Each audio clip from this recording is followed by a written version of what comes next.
Right. Does he watch the IBL streams from there? He does. Yeah. And he'll text me. Hey, John, we got to lay off that fastball. We got to lay off the curveball. So he's always giving me pointers all the time. That's so good. It's amazing that he can read a curveball on some of those streams when it's buffering. He's just like, yeah. It's like it's loading. Yeah.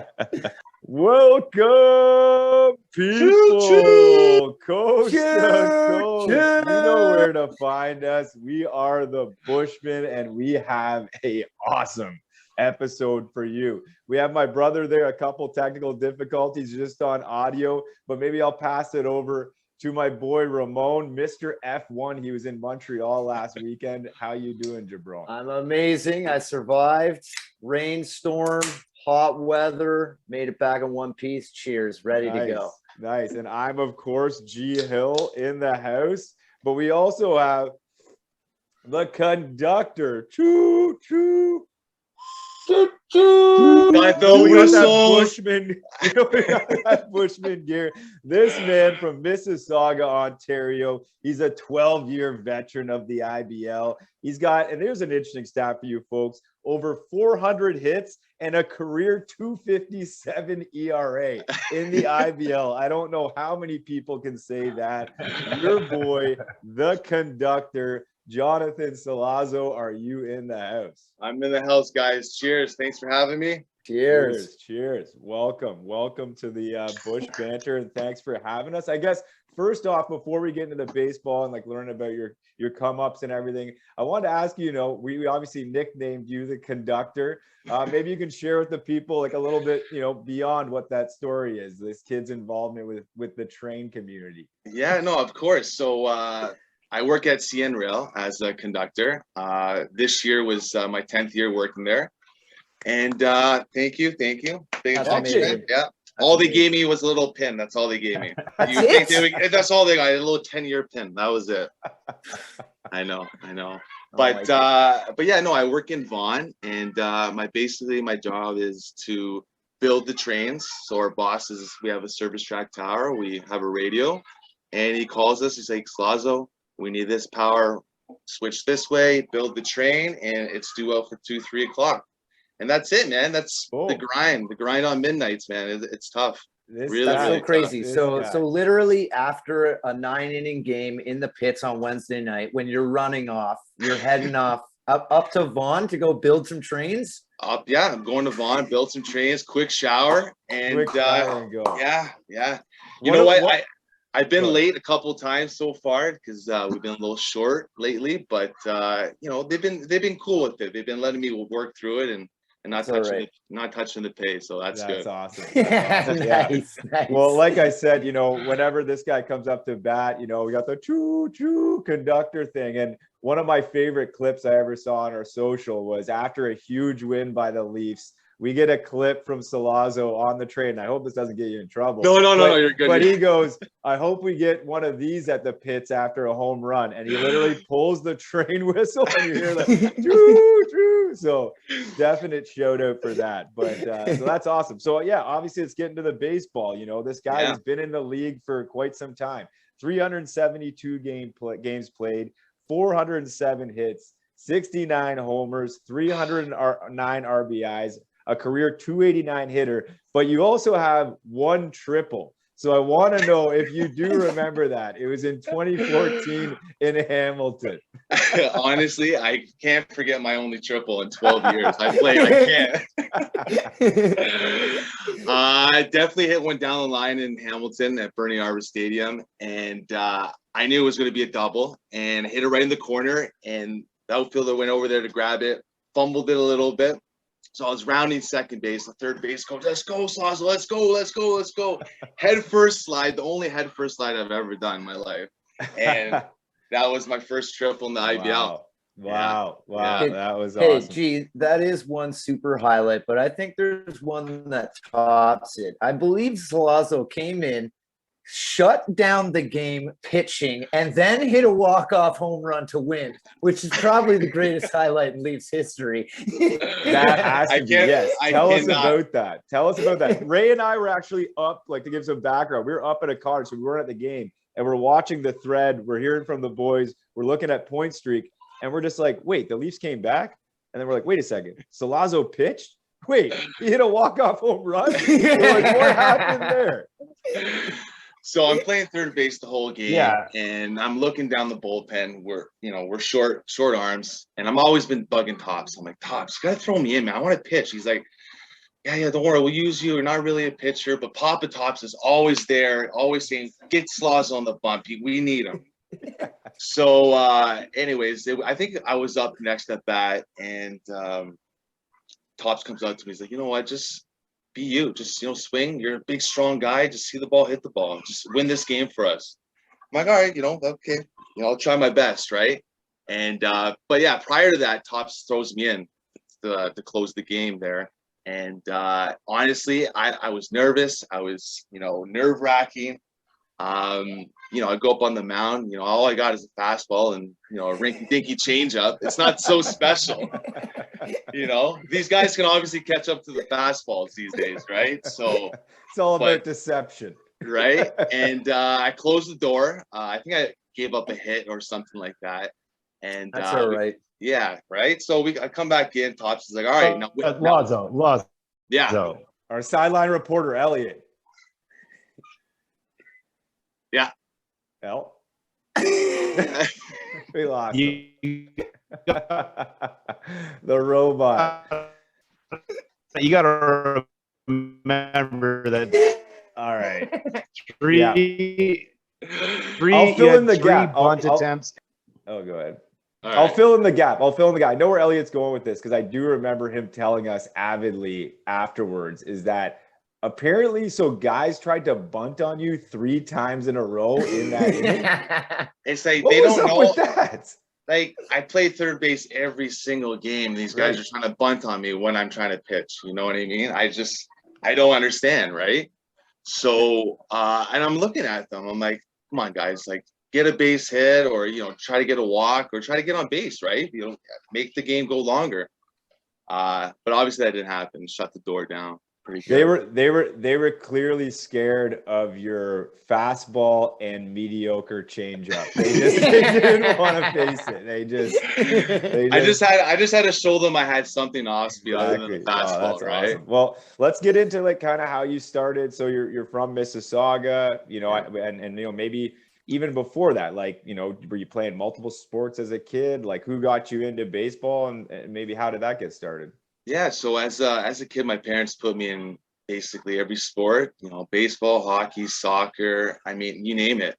But T-ball, baseball, it stuck with me. I kind of, was a big fan of it, always enjoyed playing the game. I got to, I don't know, let's say about grade 8, grade 9.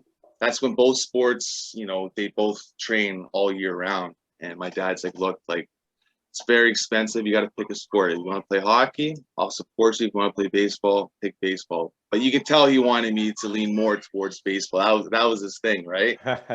And I'm glad I made the choice. I love the game, and it's something that's been a big part of my life. And I've been playing it since probably 6 years old. And I'm 31 now, and I'm still playing. Right. So you played. I noticed here you played with the OBJ. Is that kind of around what year was that you were? That was probably about 14, 15 years old. That's when I kind of got into the Ontario Blue Jays organization. They gave me the opportunity to play at a high level, showcase me, and I thank all the coaches. I've learned a lot, and I still play with the same players that are on the team today and around the league, and even Tops. He was there when I was there when I was 14 years old. So right. Yeah. Interesting. Yeah. And then I noticed here too. So you were listed as, a third base and a pitcher. So were you always kind of doing both as you came up? Yeah. At a young age, I've always done both. I've been pitching and I've been playing third or first base. I could do it at a high level. I mean, I've always been doing it. But as the years went on, I had to pick, right? It was getting too tough for me to do both positions. It was hard on the arm, especially the workouts. I mean, pitchers, I don't know how they do all that running. Like I just can't handle that, man.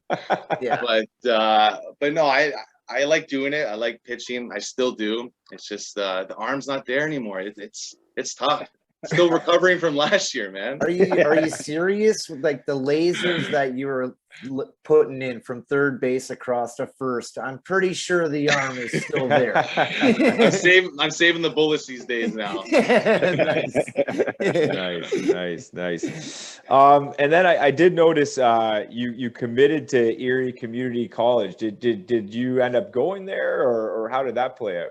Yeah, so long story short, I had a full ride at Grayson County College. It didn't work out the way I wanted to work out. Got in a little bit of trouble. I was young and stupid, and I learned a valuable lesson to it.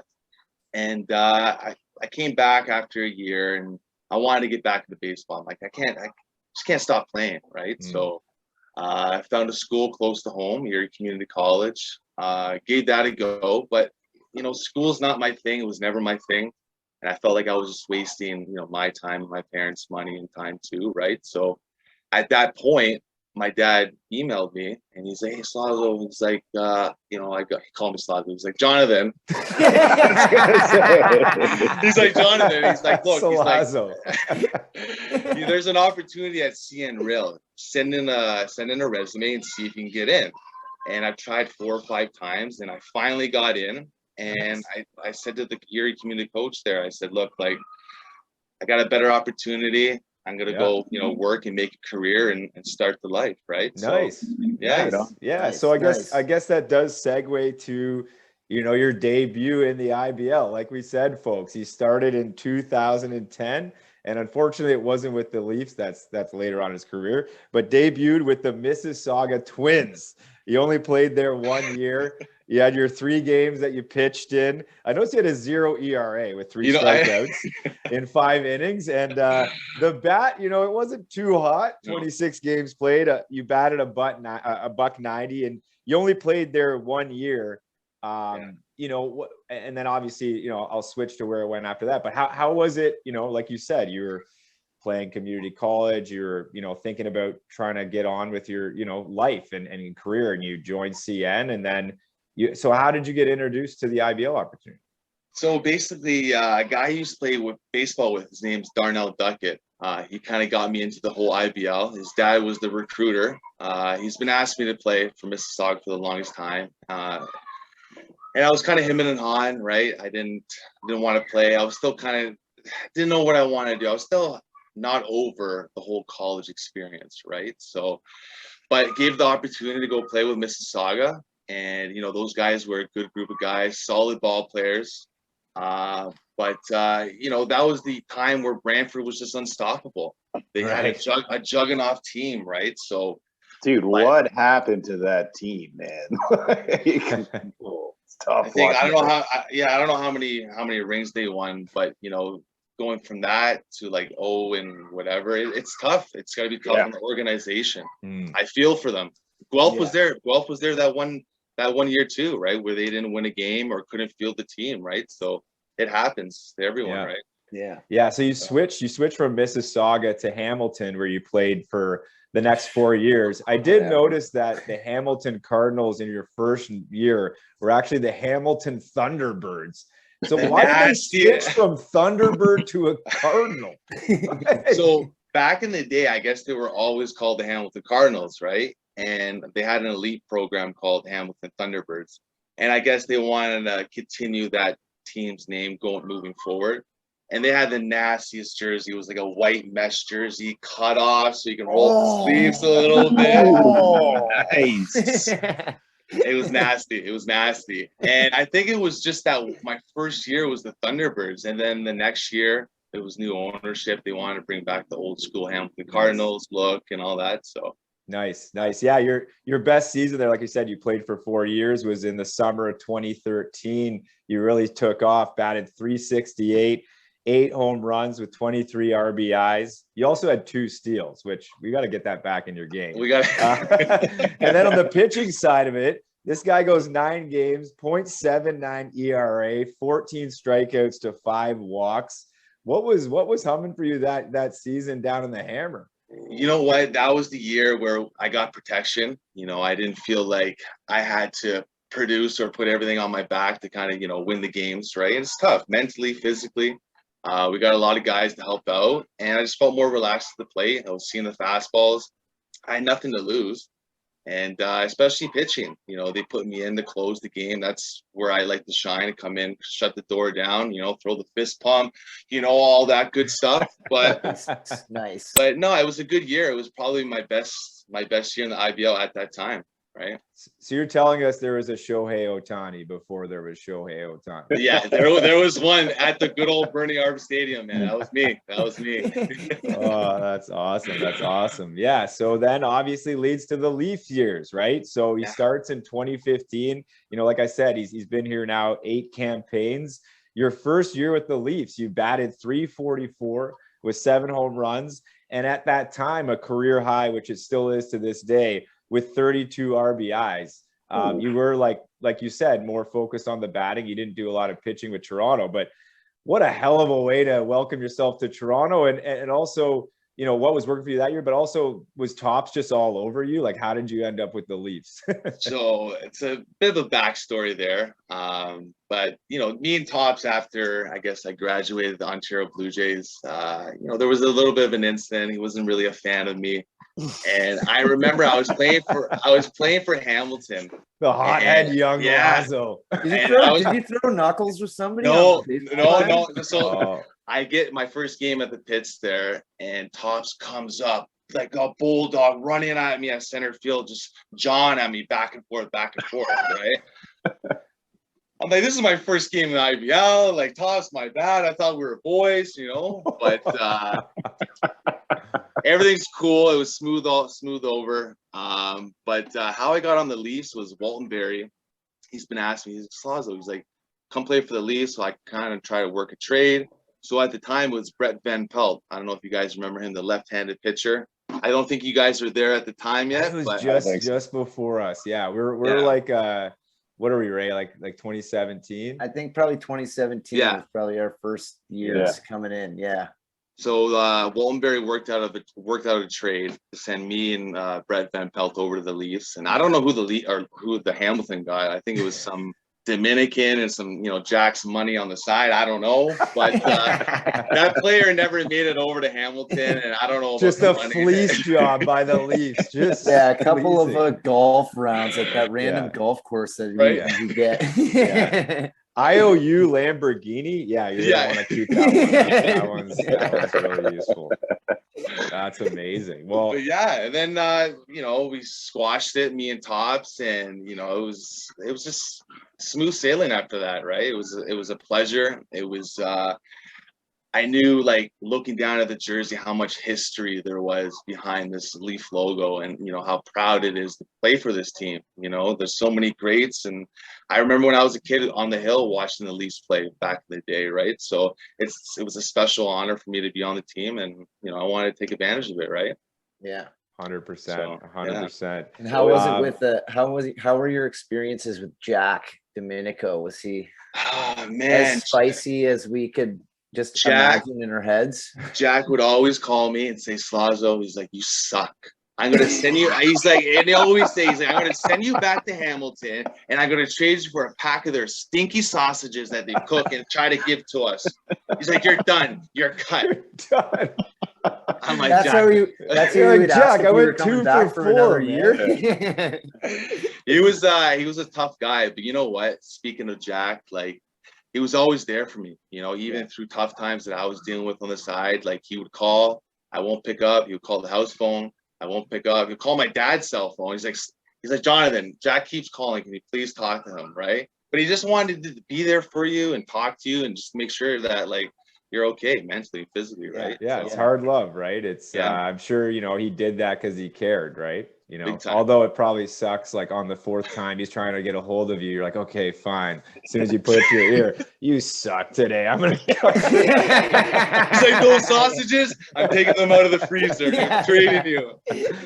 Oh man. Well, your highlight season with the Leafs, you know, 2019, that was an absolute bombshell of a season. This guy hits 10 home runs for his career high, 27 RBIs. what was, you mentioned earlier, I think with that successful campaign in Hamilton, was it just due to the fact just our lineup was absolutely stacked and you just had protection all over the place? Yeah, like top to bottom, 1 to 9, we had guys that could hit home runs, guys that would play on other teams and bat 3 and 4, right? So there was no worry if I didn't get the job done, I would pass the stick on to the next guy and they would get the job done, right? So it was that's something with the Leafs I've noticed out of the times I played here. The teams that they put together is just like, it's just stupid. You're looking at the lineup and it's like, no lead is unstoppable. safe. Yeah. Yeah, No lead you're, is like you safe. guys said, no Lead lead is is safe. Well, it must be pretty exciting for you now to see kind of like the next burst of young players coming through, like Aiden McCaskey fits Yeah. that power profile big time. I mean, At he's been first- carrying the cover off the ball. Yeah, Dude, at first when I saw these guys, sorry to cut you off there, but like these guys can hit, man. They can hit the ball hard and far, and it's a good future. It's a very good future for the Leafs. Yeah, that's awesome. Yeah, like being a veteran, obviously, you've been around it, and like you said, when you were first coming up, you might have been a little bit of a hothead, like a bit of a wild bronco that needs to get taken into get settled down. So for these, like as Elliot mentioned, the Leafs have had a lot of turnover this year, and we do have a lot of the young guys coming up.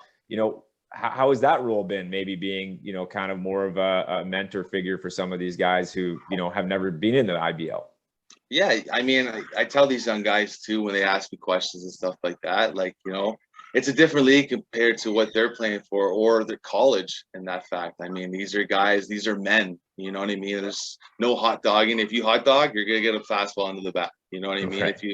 If you slide dirty, they're going to come back at you harder. Like this is a big boys league in a sense, right? Yeah. And I just said, keep putting the work in, you know what I mean? Put the work in, work as a team, play as a team, and things are going to go well for you, obviously, in the career, right? Especially playing in the IBL, right? So For sure. Yeah, it's definitely an opportunity for these guys too to face high-end pitching. I mean, a few guys in this league have pitched in the high minors or majors. So I mean, when are you going to face an at bat like that in college? So you might never face a guy like that in college, you know what Yeah. I mean? So to come back to play in the summertime, take advantage of these at bats to kind of get ahead to the next level, right? For sure. Yeah. And you mentioned obviously it's a men's league, and there's no holds barred if you crowd the plate or you get a little chippy. Over your 12-year career, have you seen any kind of like, what's the wildest, maybe closest scenario to just bedlam you can share with the people? Because we love it. I mean, well, I got to see, last year was probably one of them. There was I guess an incident with Brantford. I don't know if it was in the playoffs or it was during the game. But Riley, you get Riley mad. It's next level thing. Wires some crossed. Hulk style stuff. Yeah. Riley mad. Riley. I'm at second base, and there was a play at home plate. I guess Riley just bulldozed this catcher. I mean, this catcher must have been like 12 years old or something like that. Just bulldozed him, gave him the stare and all that. Benches clear. I'm running in. I'm like, I gotta run in because I don't think anyone on our team or their team is going to pull Riley off this guy. And something might happen that can escalate. Yeah, So I'm a bear hugging Riley. Riley, it's not worth it. It's not worth it. Get off. Normally it's like grabbing the other players. It's like, no, I was trying to save this guy's life. Yeah. And I mean, it was tough. I'm a pretty big guy too, but Riley's the next level strength. He's seeing red when he's seeing red. Yeah. Again, like I said, you've been in the league for a while. What's your favorite road ballpark to go to? You know what? I got to see London. Other than the drive, I love the park. I think the park's a beautiful park to play at. It's a minor league stadium, right? Compared to all the other stadiums, it's a nice road trip. I would probably say London or Welland. Welland's a really nice park too. They put on a good show, good show. Yeah, 100%. And then obviously, we're narcissists as hell. But when did you first, you've been on the team since the Bushmen had kind of started. It was just a few of us, and you've seen it sort of grown over the years. But when did you first start like noticing the Bushmen? You're like, what the hell is going on up there? So where you guys sit, just to the left of it, my parents sit there all the time. Like every single game, they're always there Sunday. He's having Does a your dad cigar. smoke a cigar? Is Yeah, that he's your the one dad that right smokes there? it. Yeah. Oh my Yeah. God. Literally last week, I was like, man, there's this super cool dude up there. And every week he's smoking a giant cigar. That's Papa Slaz up there, always That's smoking a Papa cigar all Slaz. long. Yeah. Amazing. So I remember he came up to me after the game and he's like, "Hey, John," he's like, there's these guys. I don't know. I think they're like the Christie Crazies. They're always in the bush and they're always smoking weed and drinking beer. Like, I don't even know if they know baseball." And I'm like, I started noticing they've been coming to the game and the group's been getting bigger and bigger and bigger. And yeah, that's probably when the first time I started noticing you guys, how you guys got the troops going, putting together a whole team out there.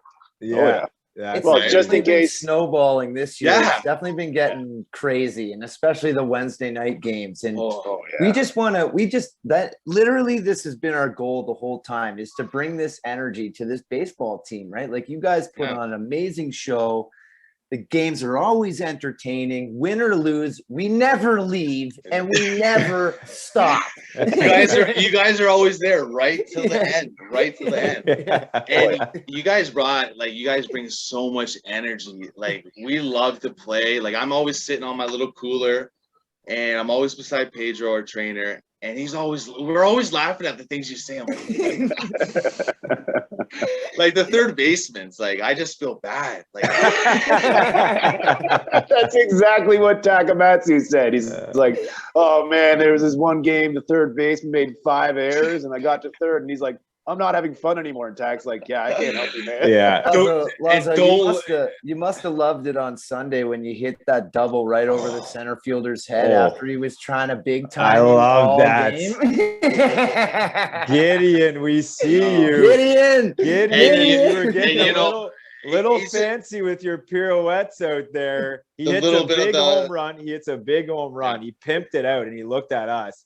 And then Oh, he yeah. tried to make some fancy catch. Lazo hit a laser. It went over his head, and no lead is safe. The Leafs come back. it started it, man. 6-1. That was huge. Yeah, right. And I mean, that obviously, the cartwheels and the back flips, and he's a solid ball player. Yeah. Right. Good ball player. Hey, you love know what it is, that though? gives us a little bit more fuel too, eh? When we know we're getting to the other team when they come out and little league high five each other after they hit a home run on us. In the second inning. Yeah, I know. It's like, you never seen a home run before. I don't understand. Wow. I guess with that, just to expand on it a bit, do you notice it, because we've been to other parks where it kind of is a little bit quiet and a little bit drab, and at ours, it's definitely aggressive. We don't swear, but we like to get a little bit loud. Do you notice games at the pits, got a little bit more juice in them? Oh, all the time. All the time. You know what? That's Like, awesome. I hear you guys chirp. I hear you guys calling me. I always want to look over, but I gotta be professional, right? But we all hear you. We all hear you. And you guys do such a good job. And I wish other teams and other fans from around the league could understand and hear you guys. That's the proper way to chirp. That's the proper way to cheer on baseball games, because there's games that, parks that we've been to, and I think other players in this league can speak on. They're nasty. They're swearing. There's kids around there. There's no time for that, right? And it's just be professional and have fun with it, right? Like you guys are doing. Yeah, you don't gotta hide it. We all know you're talking about London. 100%.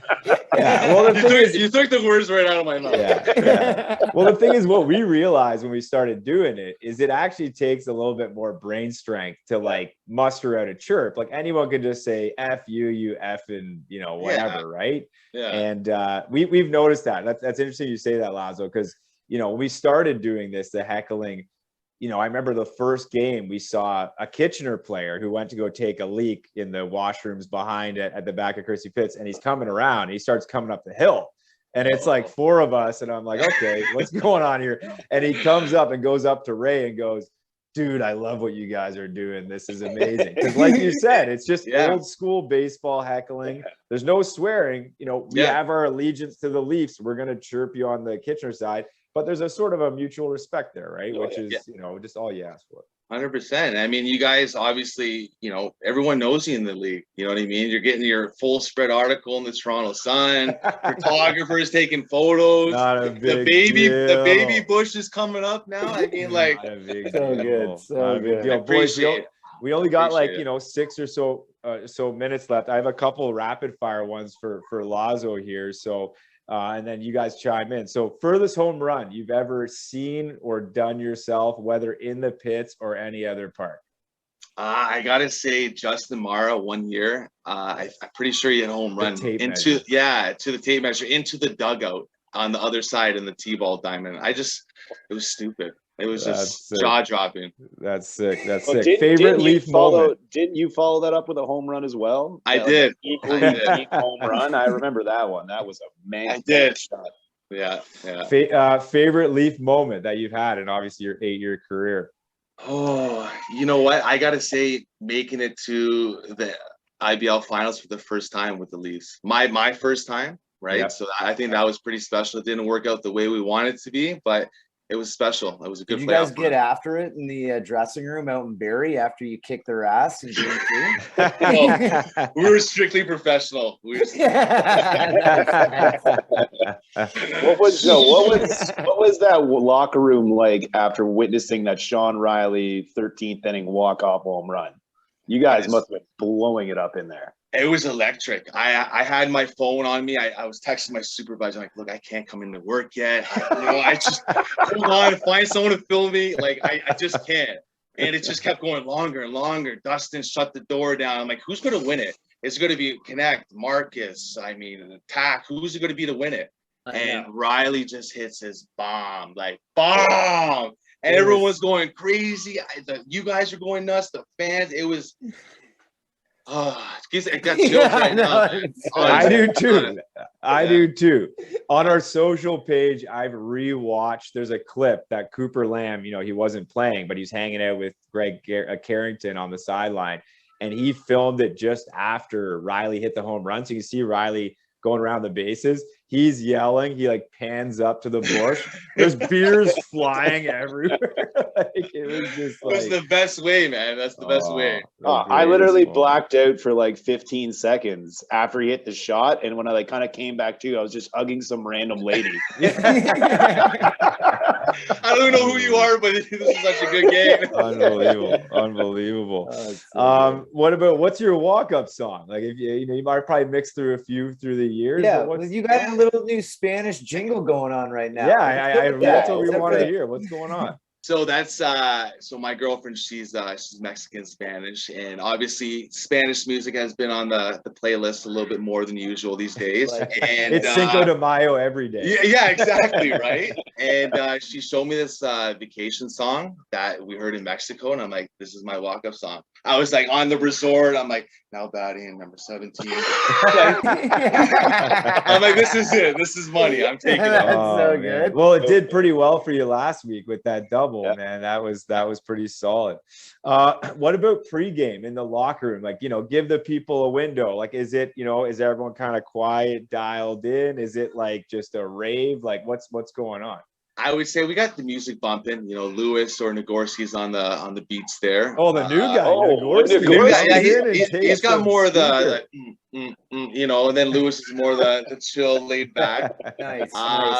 But I'm usually, you know, I'm pretty focused. I'm kind of like, you know, don't really talk as much, doing the tape, getting dressed and all that stuff. But once we grab the scoop pre-workout, drop it on the tongue, mouth wash it, we're good to go. Good to go. Do you like to sit on that water cooler and just stay in the zone? Like we noticed you don't really like to muck it up on the bench. You just like corner, put me in the corner. I'm staying focused. You know what? I'm out there. I'm working on my tan. I want to get my head nice. And he wants to hear the Bushman. That's why he's closer. Exactly. Yeah. Only a couple minutes left here, but who's the loudest in the locker room? Like, who is just like the clown who's just going off all the time? I gotta say the Mar brothers, man. They are the triple threat of just chirping, of the stories. I mean, it's never a dull moment with those guys, and having those guys on the team, it helps out a lot, big time, off and on the field for sure. That's awesome. That's Yeah, awesome. you guys must be missing Danny right now because he's got that pulled hamstring. Yeah, it's tough, man. It's really tough. We've been hurt, right? So Yeah. hopefully this whole week we can kind of heal up a little bit and bring it on Friday, right? 100%. Yeah. So yeah, like I said, we're kind of up against it, but like you said, you know, the Leafs, you guys have been off for the whole week, and then you got, you know, triple back-to-back Friday, Saturday, Saturday and Sunday versus Welland. I'm going to be out of town, but I know these two boys will be there. Do Yes. some damage against the Fish. Thanks again for doing this, man. Lazzo, it man, has Thanks for been having way me, guys. too I long. appreciate it. So I got long the Peroni overdue. for the Italian. Hey, Go Leafs, cheers. go. Go Leafs, go, guys. Salute, boys. Salute, Lazzo. Cheers. Cheers, guys. Thanks for Thank having you. me. Of course, All man. right, Thank you man. so much. Thanks for finally being on here, man. I know, man. Hey, I've always wanted to be on it. I was just waiting for the opportunity, right? You got to make the people wait. You got to make the That's people right. wait. No, this Exactly. is awesome, man.